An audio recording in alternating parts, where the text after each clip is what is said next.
നമ്മളെല്ലാവരും നിത്യേന വെള്ളം കുടിക്കുന്നവരല്ലേ. വെള്ളം നമുക്ക് ഏറ്റവും അത്യാവശ്യമുള്ളതല്ലേ. പലർക്കും പല വെള്ളത്തിനോടായിരിക്കും താല്പര്യം. അപ്പോൾ കഞ്ഞിവെള്ളം കുടിക്കുന്നവരുണ്ടല്ലേ.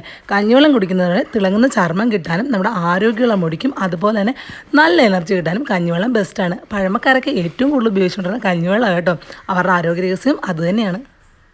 ഇനി ജീരകം ഇട്ട് തിളപ്പിച്ച വെള്ളമാണ് നമ്മൾ കുടിക്കുന്നതെങ്കിൽ കൊഴുപ്പ് കുറയ്ക്കാനായിട്ടും അതുപോലെ ദഹന പ്രക്രിയ ഒന്ന് എളുപ്പമാക്കാനും ഗ്യാസ് കുറയ്ക്കാനും സ്കിൻ ടോണൊക്കെ ഒന്ന് ഇമ്പ്രൂവ് ആക്കാനും അനീമിയ തടയാനും അതുപോലെ ഹാർട്ട് ഡിസീസ് ഒന്ന് കുറച്ച് കൊണ്ടുവരാനും ഹാർട്ടിൻ്റെ ഹെൽത്തൊക്കെ ഒന്ന് നല്ല അടിപൊളിയാക്കാനും ആർത്തവ സമയത്ത് വേദന കുറയ്ക്കാനും ബെസ്റ്റാണിത്.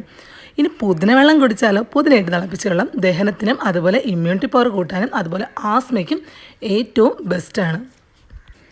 ചുമയും കഫക്കെട്ടും ഉള്ളപ്പോഴും ഗ്യാസ് ഒരുപാട് വന്നറിയുമ്പോഴും അതുപോലെ തലവേദന ഉള്ളപ്പോഴും ചെറു ചൂടോടെ ഇഞ്ചിവെള്ളം കുടിച്ചോളൂ. ഏറ്റവും ബെസ്റ്റാട്ടോ. ചർമ്മത്തിൻ്റെ തിളക്കത്തിനും അതുപോലെ വണ്ണം കൂട്ടാനായിട്ടും ഇമ്മ്യൂണിറ്റി പവർ ഒന്ന് ബൂസ്റ്റപ്പ് ചെയ്യാനായിട്ടും ഏറ്റവും ബെസ്റ്റാണ് നാരങ്ങ വെള്ളം.